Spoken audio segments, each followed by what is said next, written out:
I'm Joan and this is Joan's Pointed Plate. Today's video is a collaboration video hosted by my good friend Kim over at A Girl and Her Phone. And today's topic is creative ways to save money.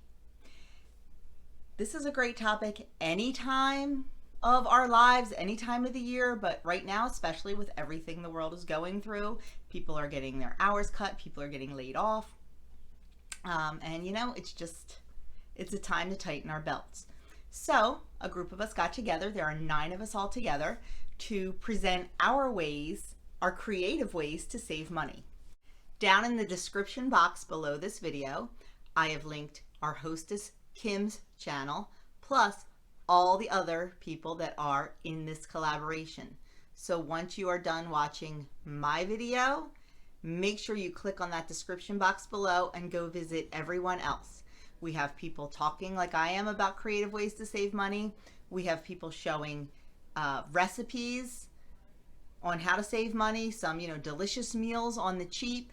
I know Kim has a bunch of recipes with potatoes that are very affordable, so make sure you go check on everybody's channel and hopefully we'll all learn something. Now, the things I'm going to talk about, you might be like, yeah, no, I don't think so. And that's okay. Everybody has different ideas of what they like to spend their money on. My thing is I never say I can't afford that. I always say I choose not to spend my money on that. And that's what you have to think about. Certain things that are important to some people aren't important to another, and that's okay. That is the first thing to know. What's important to me may certainly not be important to you. And I'm going to tell you one thing right off the bat that is important to me. My nails. It's very important for me to get my nails done professionally. It is. Because A, it makes me feel good. I don't do a whole lot for myself that costs money.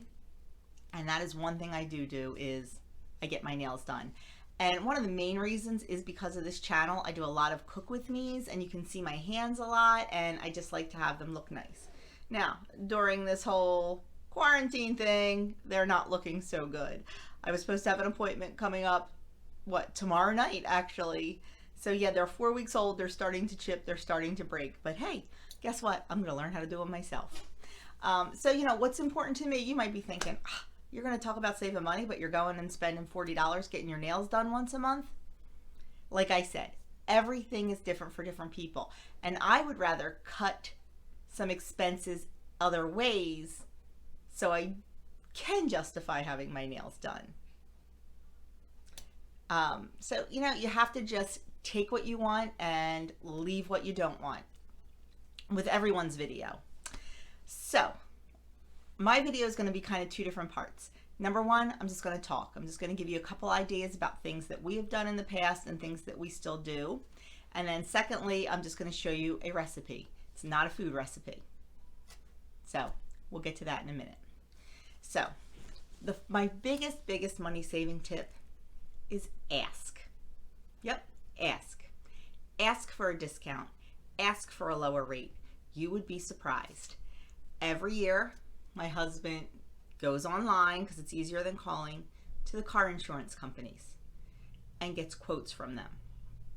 And let me tell you, sometimes it is ridiculous. For the exact same coverage, it can be hundreds, even thousands of dollars cheaper from different companies. Now, back in the past, I remember my parents, they were with Prudential Insurance their entire, 50 years of marriage before my dad passed away, because that's what you did back then. Now it's not that important. Before you can't switch insurance companies because then you don't get as good a coverage, or you don't get this, you don't get that, and it looks bad on this. That's not the case anymore. You can change insurance companies like you can change your underwear. Yes. So every year when our policy is ready to renew, my husband will go online and he will get quotes from all the big guys and some of the small guys. He also checks with our credit union. He also checks through his employer. You would be amazed. One year we saved $1,200 a year by switching. because, you know, we kind of did what my parents did for a while, and we were with Prudential, which turned to High Point, and we were with them forever, forever, forever. And finally, he's like, you know, I'm going to call around. Well, that year when we switched, we saved $1,200 on the year. Now, have we saved that much since? No. But we've saved a couple hundred here and there, and, you know, it definitely, for us, a couple $100 is a lot of money. So it definitely helps.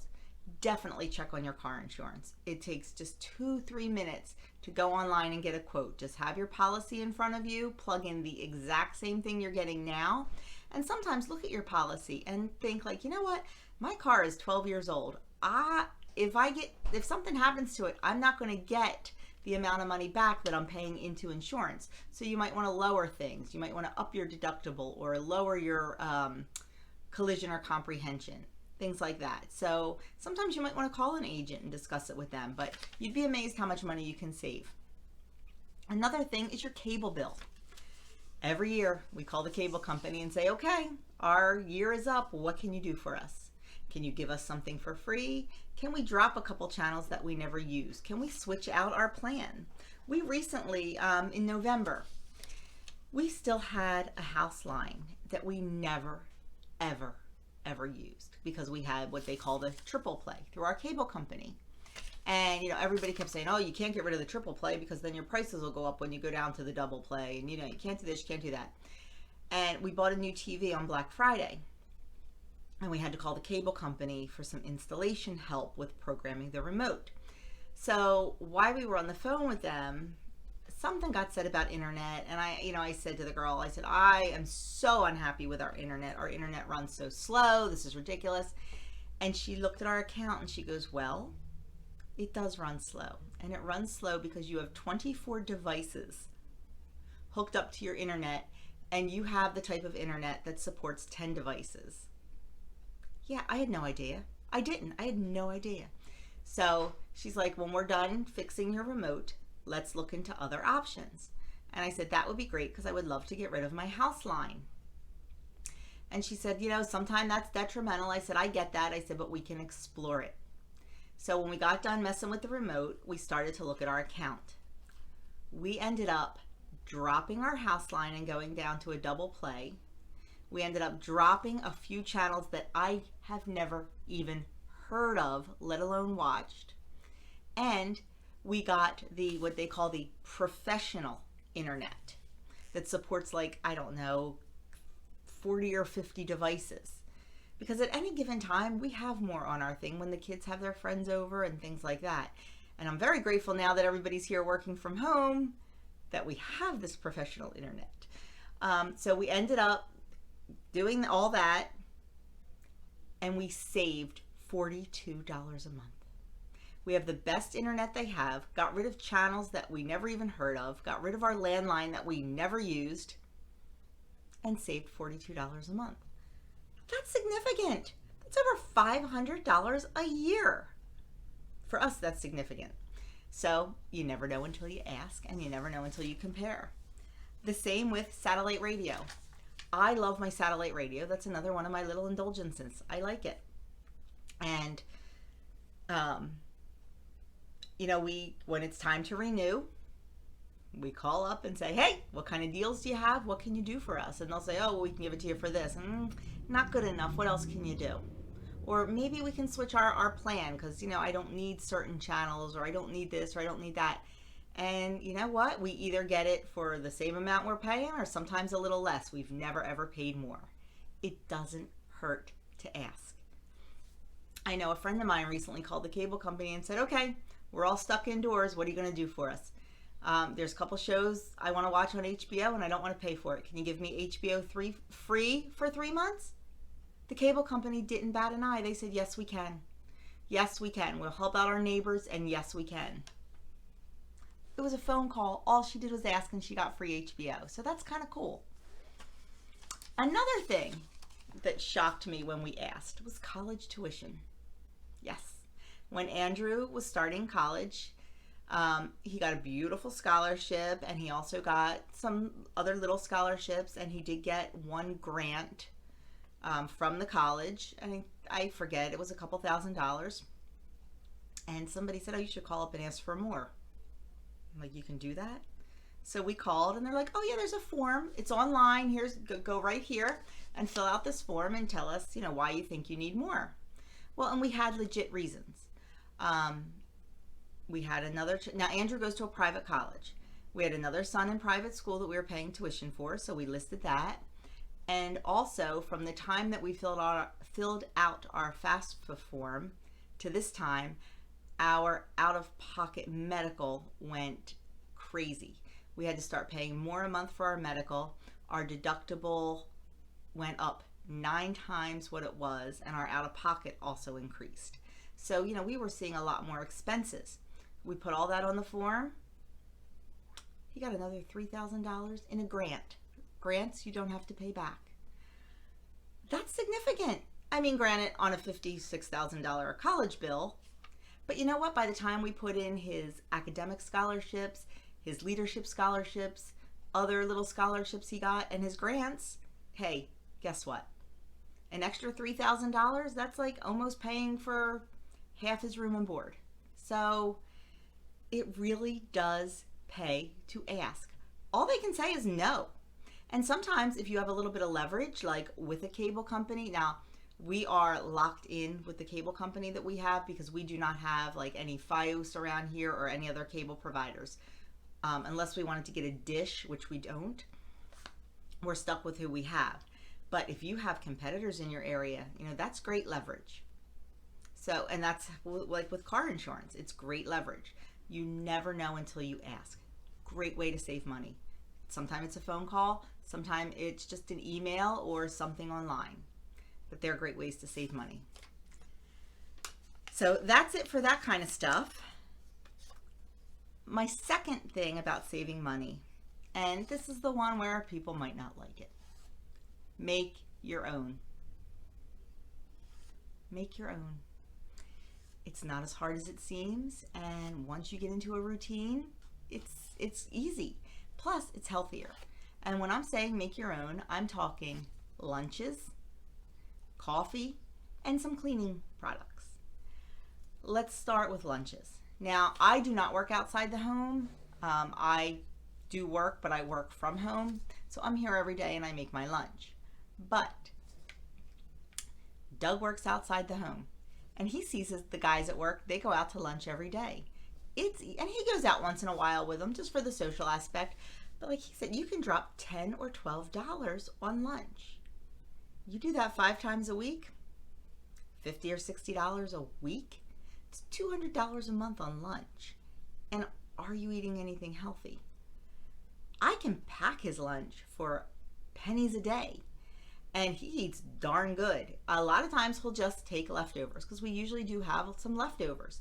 So he'll take leftovers, and he's in an office so he can heat them up. If we don't have leftovers, I'll make him a sandwich or something. But the amount of money we save by just packing a lunch. And, I've gotten into a routine and a habit. I do most of it the night before. I won't make a sandwich the night before because I don't want it to get soggy or icky.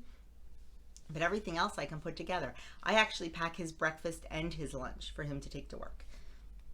He does intermittent fasting, so he doesn't eat breakfast until 10 o'clock. So I pack a breakfast for him, something usually that I prep on Sundays.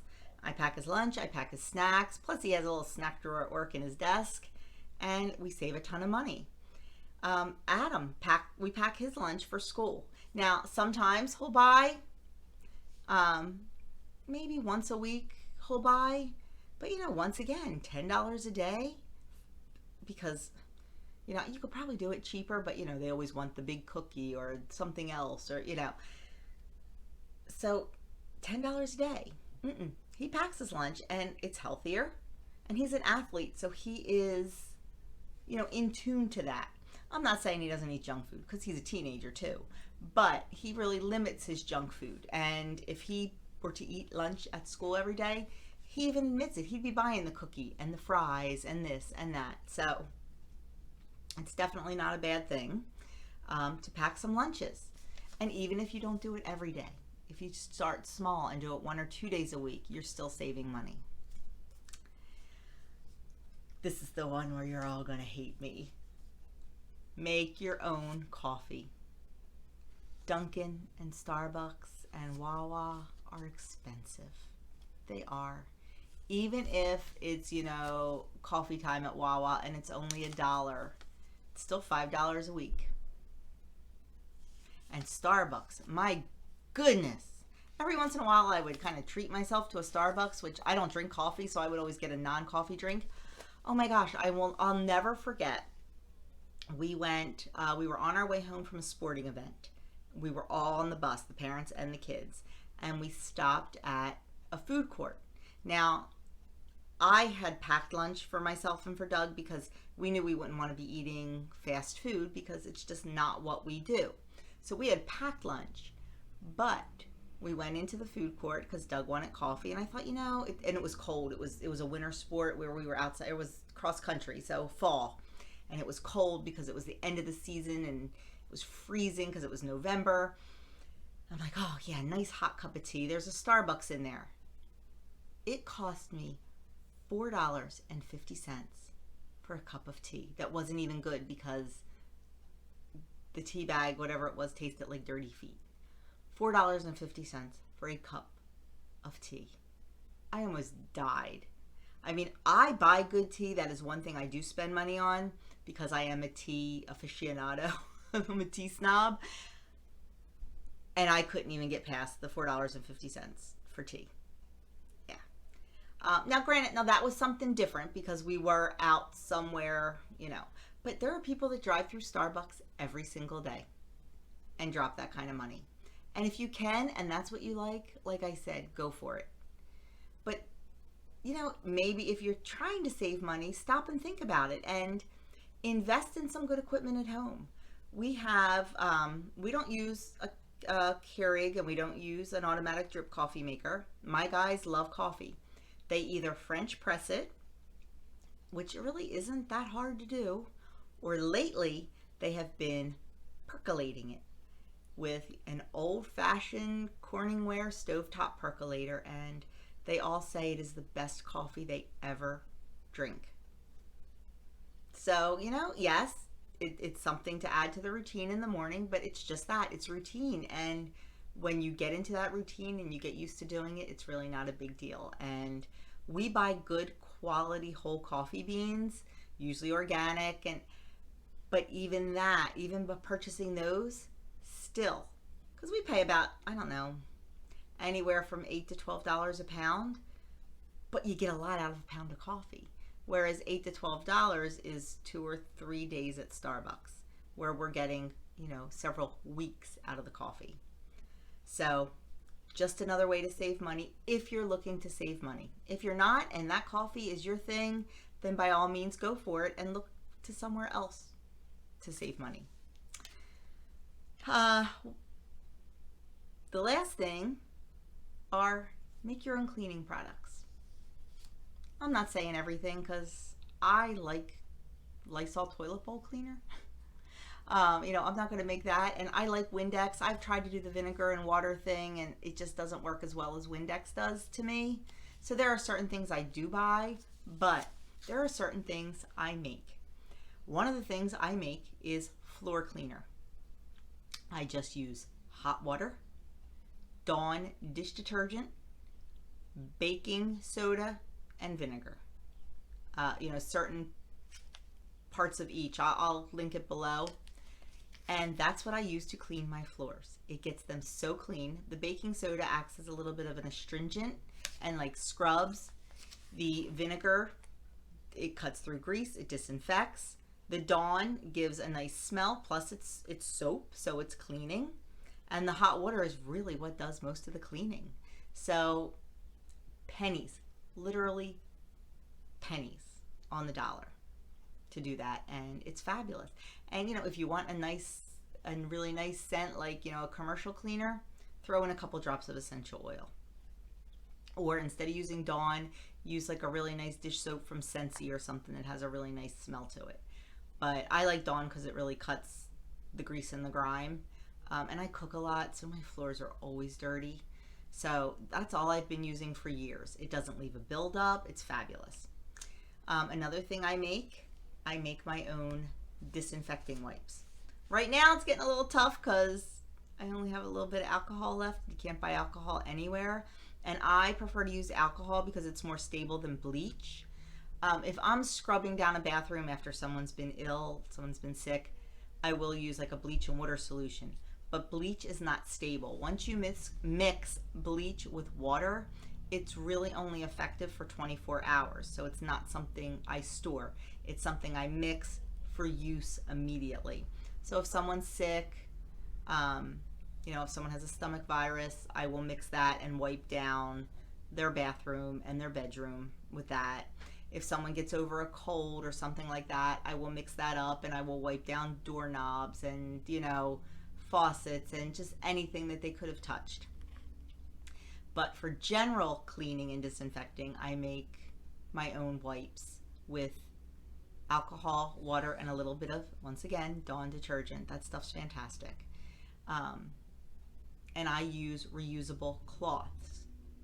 I use like old washcloths, and I mix up the solution and I dump it over the washcloths in a glass jar. I have it marked Disinfecting Wipes, and when I go to clean, I pull one of those out and I use it. Sometimes, a lot of times more than one. Like I'll use one for the kitchen, one for all the doorknobs, one for the kitchen and all the doorknobs, and then another one for the bathrooms, because you don't want to mix your bathroom and your kitchen for sure. I have two different colors in there. I have brown and I have white. The brown ones I use for the kitchen. I have 2 brown ones in there, and I have 3 white ones in there, as we have 3 bathrooms. Most of the time I keep on top of it so the bathrooms don't get like disgusting dirty, and I'll use the same one for all 3 bathrooms, or I'll use 2 for all 3 bathrooms, and then I just throw them in the laundry and then start all over again. And it is literally pennies on the dollar. You can throw some essential oils in there to make it smell pretty, and I love it. And you're not wasting paper towels, you're not buying the expensive spray cleaners and stuff like that. For us, it works great. Like I said, it's just something that's become routine to us. So, and I used to make my own dust cloths, but lately I haven't been using anything except either a very damp or a very hardly damp rag or a dry rag to dust. But I used to make my own dusting solution with oil and things like that. I just noticed getting a little bit of buildup on my furniture with that, and that's why I stopped that. So, and also one other thing, kind of along the same lines as cleaning, but not really.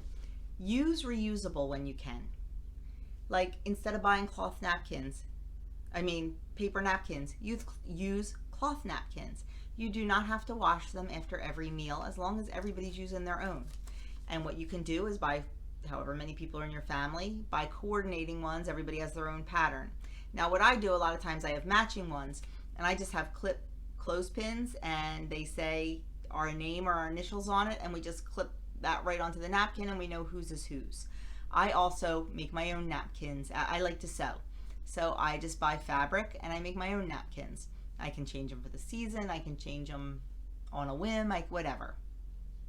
In my video yesterday, or no, on Sunday I made some napkins because I had some scrap fabric left over, so I just sewed up some napkins. And it's another thing to just help the environment. We don't use paper plates very much in our house. Very rarely do we use paper plates because it saves money and it helps the environment. And to run a dishwasher really is very economical. New dishwashers do not use a lot of water at all, and they are very, very efficient. So I would rather run my dishwasher once a day than contribute to the landfill with paper plates. But that's just us. If paper plates are your jam, by all means, use your paper plates. Everybody has their own feelings about different things, and everybody has their own comfort level when it comes to different things. A lot of times we try to look at quality of things, and sometimes we will spend more on items for good quality. I am a runner. I do not have a problem dropping $120 to $150 on a pair of running shoes because I'm a runner. And I know how important it is to have those good running shoes. Now, if you're not a runner, you're not dropping that kind of money on it. You know, you can go to Kohl's and buy the $40 New Balance or whatever, and that's great. So but you might do something else where you need you might be a hiker and you need quality hiking boots, whereas we're casual hikers, so I don't.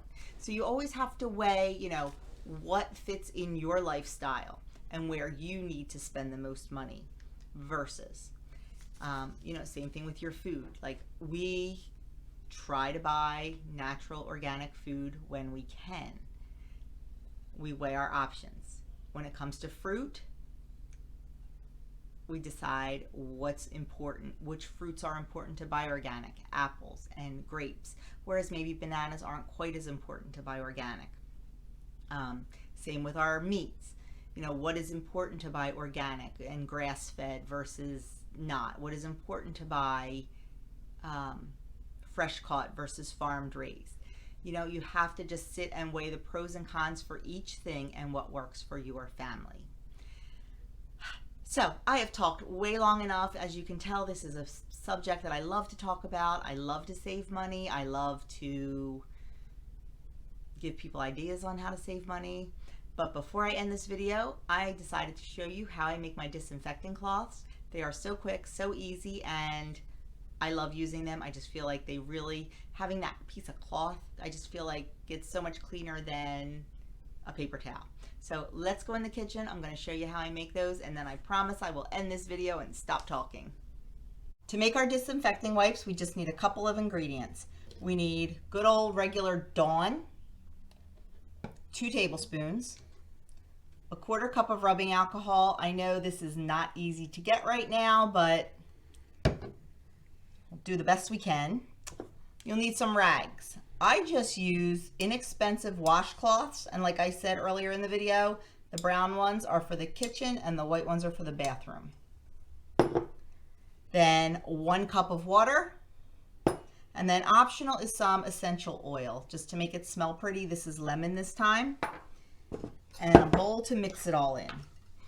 With the rags, you definitely need a container that has a tight lid, whether it be one of the latch lids or a snap-on lid.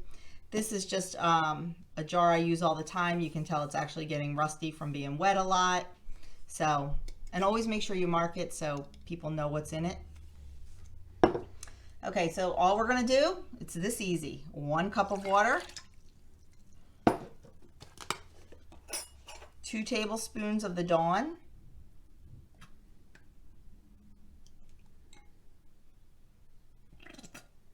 ooh, just making it.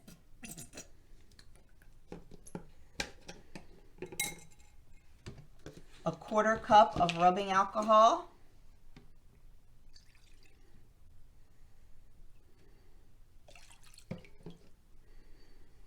and then just a couple drops of essential oil.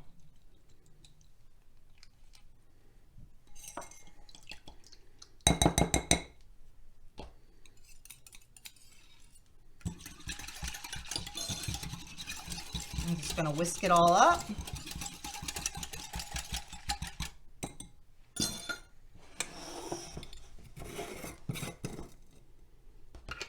And then we're going to just dump it right over our rags.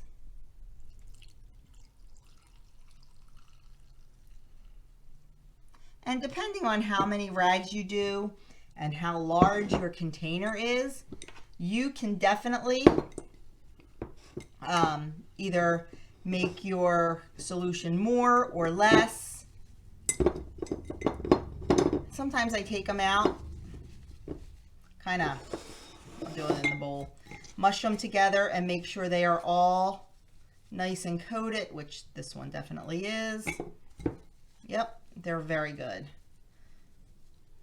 I just roll them up and the solution gets really down in there. If you see any dry spots, you can just kind of mush them up together.